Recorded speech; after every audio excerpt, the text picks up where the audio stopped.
بسم اللہ الرحمن الرحیم نحمده ونصلی ونسلم علی رسولہ الکریم وعلی آلہ الطیبین واصحابہ الطاہرین اما بعد۔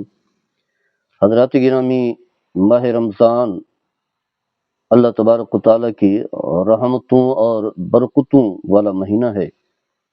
دن کو روزہ فرض ہے تو رات کو نماز تراویح سنت مؤکدہ ہے، مردوں پر بھی اور عورتوں پر بھی۔ مردوں نے بھی نماز تراویح ادا کرنی ہے اور خواتین نے بھی کرنی ہے۔ مرد جو ہے مسجد میں جائیں گے اور خواتین جو ہے وہ گھر میں، اور خواتین مسجد میں بھی جا سکتی ہیں۔ آگے چل کر کے ہم اس حوالے سے تفصیلی گفتگو کریں گے۔ اگرچہ افضل یہی ہے کہ گھر میں ادا کریں، لیکن مسجد میں بھی جانا چاہتی ہیں، اس کے جو تقاضے ہیں، جو اس کی شرائط ہیں، الگ اہتمام ہے، تو مسجد میں بھی جا سکتی ہیں، کوئی منع نہیں ہے، کوئی سختی نہیں ہے۔ اس کے ساتھ ساتھ ہمارے ہاں جو بڑے صغیر میں جو ایک طریقہ چلتا ہے کہ لوگ شروع میں تو بڑے شوق سے نماز تراویح ادا کرتے ہیں، مسجدیں بھر جاتی ہیں، پھر ایسا ایسا جو ہے وہ کمزور ہوتے چلے جاتے ہیں۔ یہ غلط ہے۔ ماہ رمضان کے پورے 30 دن ہیں، یہ 29 دن ہیں، پورا مہینہ دن کو روزہ ہے، رات کو نماز تراویح ہے۔ یہ دونوں چیزیں ہیں، دونوں چیزیں جو ہیں، اور تراویح بھی 20 رکعت ہے۔ ہمارے ہاں کچھ لوگوں کی بڑے عجیب سے مزاج ہوتے ہیں، اللہ رحمی فرمائے۔ لوگ یہ نہیں دیکھتے کہ ہمارے عمل کو اللہ جو ہے وہ دیکھ رہا ہے۔ اللہ سے کوئی عمل مخفی نہیں ہے، اور کرامن کاتبین بھی موجود ہیں۔ اللہ تو ہمارے دلوں کی چھپی باتوں کو بھی جانتا ہے۔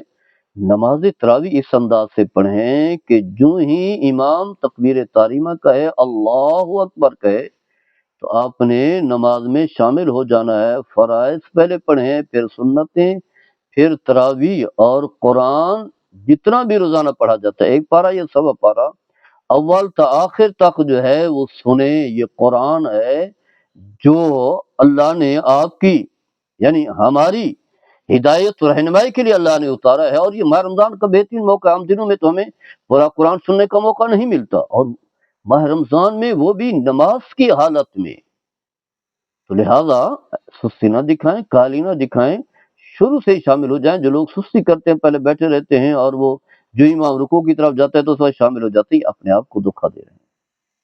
وما یخدعون الا انفسهم، لوگ اللہ اور ایمان والوں کو دھوکا نہیں دیتے، بلکہ خود کو وہ دھوکا دے رہے ہوتے ہیں۔ لہذا اس بات کا خیال رکھیں۔ آپ لوگ کوئی زیادہ ذہین نہیں ہے، آپ کو اس چیز کا احساس ہی نہیں ہے۔ جب آپ مسجد میں آ گئے ہیں، نماز شروع ہے، لوگ بارگاہ خداوندی میں موجود ہیں، اور آپ آرام سے بیٹھے ہوئے ہیں، اپنی سستی کو دور کر رہے ہیں، کیا ہوگا؟ کچھ بھی نہیں ہوتا۔ یہ تھوڑا سا وقت ہے جو آپ کا عبادت میں گزرے گا، بیٹھنے سے کچھ بھی نہیں ہوگا۔ کون سے جو ہے تھکاوٹ ہو جاتی ہے، کئی گھنٹے تھوڑا، 1 گھنٹہ، 1.5 گھنٹہ، سوا گھنٹہ، اس سے کم و بیش ٹائم ہوتا ہے۔ تو یہ اس طرح سستی نہ کریں، یہ شیطان جو ہے اپنے وسوسے سے ڈالتا ہے۔ اس کے بعد جو ہے کچھ لوگ جو ہے فرض پڑھنے کے بعد چلے جاتے ہیں، سمجھتے ہیں یہ تو نفلی نماز ہے۔ بھئی یہ سنت موقدہ ہے، سنت موقدہ چھوڑنے والا شخص جو ہے گناہ گار ہوتا ہے۔ اور ویسے آپ کو احساس ہونا چاہیے کہ اب لوگ جو اللہ کی بارگاہ میں کھڑے ہو رہے ہیں، قرآن کی تلاوت ہو رہی ہے، اور میں بھاگ کر کے جا رہا ہوں، قرآن کو چھوڑ کر کے جا رہا ہوں۔ قرآن ناراض ہوگا، ماہ رمضان ناراض ہوگا، اللہ ناراض ہوگا۔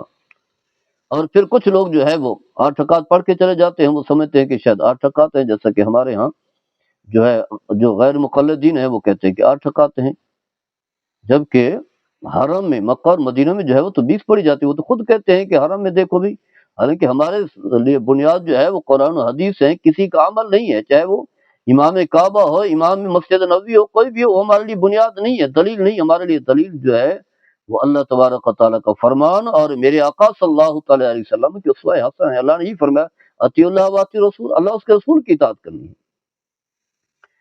اور غرض بتانا یہ ہے کہ نبی کریم صلی اللہ تعالیٰ علیہ وسلم نے باقاعدگی سے اس طرح کی نماز تراویح نہیں پڑھائی جس طرح کہ ہمارے ہاں پڑھائی جاتی ہے۔ یہ سنت ہے حضرت عمر بن خطاب رضی اللہ تعالی عنہ کی، جن کے بارے میں میرے آقا صلی اللہ تعالی علیہ وسلم نے فرمایا علیکم بسنتی و سنت الخلفاء الراشدین المہدیین، فرمایا کہ تم میرے طریقوں بھی اپناؤ، اور جو میرے خلفاء راشدین ہیں ابو بکر، عمر، عثمان و علی رضی اللہ تعالی عنہم، ان کے طریقوں کو بھی اپناؤ۔ تو آپ نے باقاعدگی سے جو ہے تراویح کا اہتمام ہوا، امام مقرر ہوا، ان کے اقتداء میں نماز پڑھی گئی، اور سارے صحابہ موجود تھے، گویا کہ یہ اجماع صحابہ ہے۔ جس طرح قرآن کے فرمان پر عمل کرنا ضروری ہے، نبی کریم صلی اللہ علیہ وسلم کی حدیث مقدسہ پر عمل کرنا ضروری ہے، اسی طرح جو ہے اجماع امت پر عمل کرنا بھی ضروری ہے۔ گویا کہ یہ بھی اصل ہے، اس سے بھی احکام شریعہ ثابت ہوتے ہیں۔ نبی کریم صلی اللہ تعالیٰ علیہ وسلم نے 3 رات جو ہے آپ نے قیام فرمایا، رات کو عبادت کی، اس کے بعد آپ نے کبھی بھی رات کا قیام نہیں فرمایا۔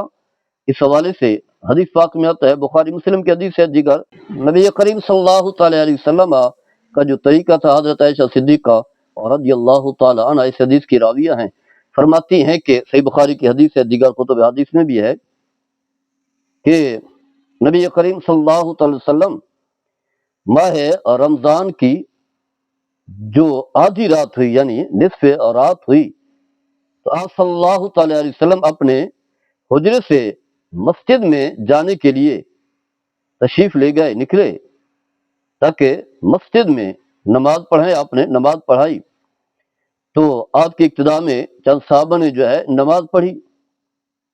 جب صبح ہوئی تو لوگوں نے پھر ایک دوسرے کے سامنے تذکرہ کیا۔ واضح اس وقت تو چند لوگ تھے، انہیں پتہ ہی نہیں تھا کہ نبی کریم صلی اللہ علیہ وسلم آ کر کے نماز پڑھائیں گے۔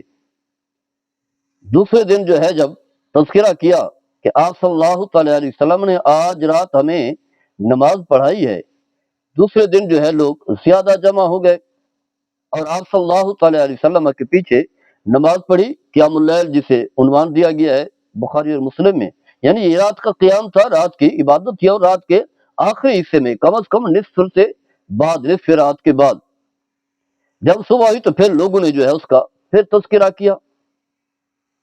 تیسری رات بھی لوگ اسی طرح جو ہے وہ جمع ہو گئے اور نبی کریم صلی اللہ تعالی علیہ وسلم نے اپنے صحابہ کو نماز پڑھائی، اور کثیر تعداد تھی، واضح ہے محبت تھی آقا صلی اللہ تعالی علیہ وسلم سے، اور نماز سے، عبادت سے، اللہ کے ذکر سے، یہی تو نیکی ہے، یہی انسان کا ذات راہ ہے۔ تو جب چوتھی رات آئی تو بہت سارے لوگ جو ہے جمع ہو گئے، یعنی پہلی، دوسری، تیسری رات سے بھی زیادہ مسجد جو ہے وہ بھر گئی، لیکن نبی کریم صلی اللہ تعالی علیہ وسلم تشریف نہ لائے۔ مسجد تنگ پڑ گئی، لوگ اتنا ہو گئے تو آپ صلی اللہ علیہ وسلم جو ہے رات کو تشریف نہ لائے۔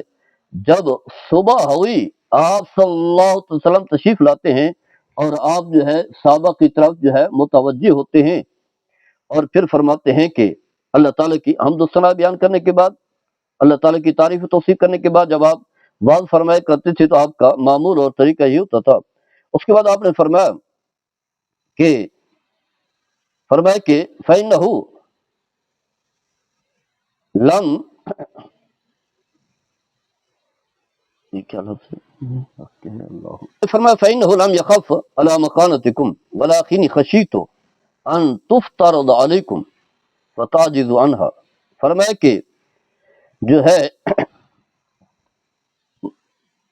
فرمایا کہ کوئی چیز جو ہے مجھ پر کوئی پوشیدہ نہیں تھی سوائے اس کے کہ مجھے جو ہے یہ خوف لاحق ہوا کہ کہیں تم پر جو ہے یہ نماز فرض نہ ہو جائے اور تم جو ہے ایسا نہیں کر سکو گے، تم جو ہے ایسا نہیں کر سکو گے۔ پھر نبی کریم صلی اللہ علیہ وسلم کا وصال ہو گیا، معاملہ اسی طرح چلتا رہا، یعنی یہی لوگ جو ہے رات کو قیام کرتے تھے، عبادت کرتے تھے۔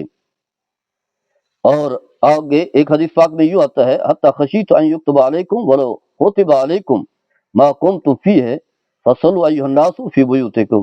ارشاد الصاری میں جو ہے کچھ الفاظ کا اضافہ ہے، فرمایا کہ مجھے خوف لاحق ہوا کہ کہیں تم پر یہ نماز فرض نہ ہو جائے، اور اگر تم پر فرض ہو گئی تو تم ایسا نہیں کر سکو گے، لہذا اپنے گھروں میں جو ہے یعنی مسجد میں جماعت کے ساتھ پڑھنے کی بجائے اپنے اپنے گھروں میں جو ہے اس نماز کا اہتمام کیا کرو۔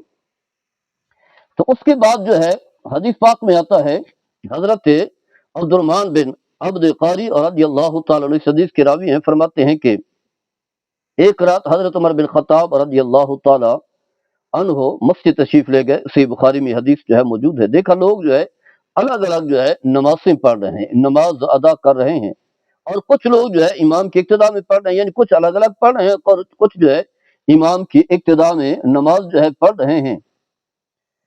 تو حضرت عمر رضی اللہ تعالی عنہ نے فرمایا کہ اگر میں تمام لوگوں کو ایک امام کی اقتداء میں جمع کروں، یعنی ایک امام ہو باقی سارے جو ہے الگ الگ پڑھنے کی بجائے جو ہے امام کی ابتدا میں پڑھیں تو فرمایا یہ زیادہ بہتر ہوگا۔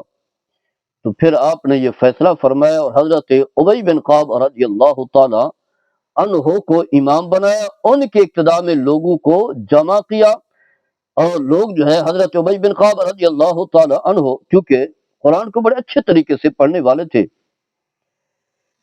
تو اس لیے جو ہے اور خود جو ہے پھر جو ہے باقی لوگوں کو جو ہے ان کے اقتداء میں جمع کیا گیا۔ تو جب دوسری رات مسجد میں آئے تو دیکھا کہ لوگ جو ہے حضرت ابی بن کعب رضی اللہ تعالی عنہ کے اقتداء میں نماز ادا کر رہے ہیں، تو آپ بڑے خوش ہوئے، اور اس کے بعد آپ نے فرمایا کتنا ہی یہ اچھا طریقہ ہے، کتنا ہی اچھا طریقہ ہے۔ آپ کے الفاظ ہیں کہ کتنا ہی یہ اچھا طریقہ ہے، نعمت البدعۃ ھذہ، فرمایا کتنا جو ہے اچھا طریقہ ہے۔ اس کے بعد آپ نے فرمایا کہ جو لوگ جو ہے وہ نماز ادا کر رہے ہیں وہ زیادہ بہتر ہیں ان لوگوں سے جو سو رہے ہیں، یعنی قیام اللیل نہیں کر رہے ہیں۔ آپ نے جو ہے انہیں ترجیح دی۔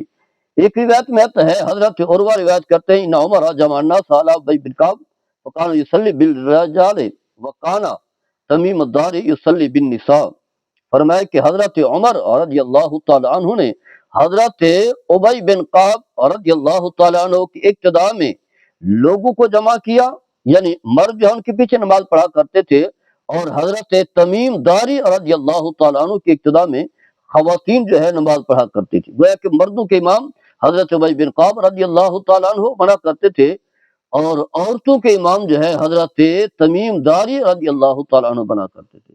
تو گویا کہ مرد بھی ایک امام کے ابتدا میں نماز پڑھا کرتے تھے، اور خواتین بھی مرد کے ابتدا میں جو ہے نماز پڑھا کرتی تھی، یہ اہتمام تھا۔ اور پھر جو ہے 20 رکعت نماز تراویح کیسے ہے، اس حوالے سے جو ہے چند ایک کا جو ہے میں تذکرہ کروں گا۔ حضرت یحییٰ بن سعید اور رضی اللہ تعالیٰ عنہ اس حدیث کے راوی ہیں، فرماتے حضرت ان عمر بن الخطاب امر رجل یصلی بہم 20 رکعتا، حضرت عمر بن خطاب رضی اللہ تعالیٰ عنہ نے ایک آدمی کو حکم دیا کہ وہ لوگوں کو 20 رکعت جو ہے پڑھائیں۔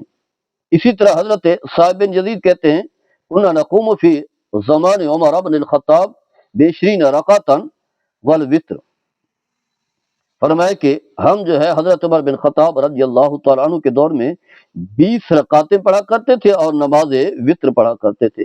اس کے علاوہ جو ہے بکثرت جو ہے وہ دلائل ہے متعدد کتب میں، بتانا یہ ہے کہ تراویح، جس چیز کا نام تراویح ہے وہ 20 رکعتیں ہیں، جو حضرت عمر بن خطاب رضی اللہ تعالیٰ عنہ کے دور میں جس کا باقاعدگی سے جو ہے وہ اہتمام ہوا۔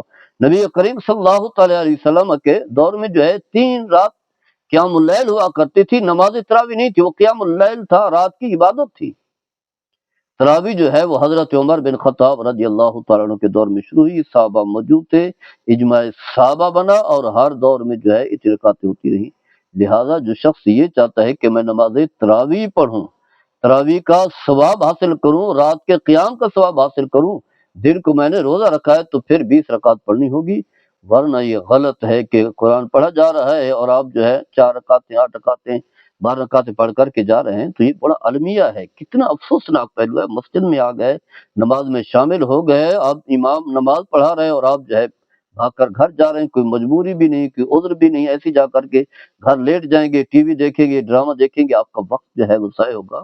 ماہ رمضان جو ہے وہ تو نیکیاں جمع کرنے کا مہینہ ہے۔ اس کے علاوہ جو ہے ایک اور مسئلہ آپ سماعت فرمائیں گے، عام طور پر لوگ یہ سمجھتے ہیں کہ جو روزہ رکھے گا وہ نماز تراویح بھی ضرور پڑھے، یا جو نماز تراویح پڑھے گا وہ روزہ بھی ضرور رکھے۔ ایسا نہیں ہے، نماز تراویح جو ہے یہ تو سنت ہے، اور روزہ جو ہے یہ فرض ہے۔ ہر ایک الگ الگ عبادت ہے، ایک عبادت جو ہے دوسری عبادت پر جو ہے منحصر نہیں، ہر ایک کا الگ ثواب ہے، ہر ایک کی الگ جو ہے برکات ہیں۔ اگر آپ نے روزہ رکھا ہی تو رکھنا ہی رکھنا ہے، فرض ہے۔ حدیث پاک میں آتا ہے کہ اگر کوئی شخص ماہ رمضان کا ایک روزہ چھوڑ دے پھر زندگی بھر روزہ رکھتا رہے، اس کی امی کو پورا نہیں کر سکتا، تو روزہ تو فرض ہے، اور روزہ رکھیں، ضرور رکھیں، اس کے بغیر چارہ ہی نہیں ہے، اور رات کو تراویح بھی پڑھیں، دونوں عبادات کا اہتمام کریں۔ اس کے علاوہ جو ہے اضافی عبادات بھی کریں، تلاوت قرآن کریں، اللہ کی یاد میں رہیں، اللہ کے ذکر میں رہیں۔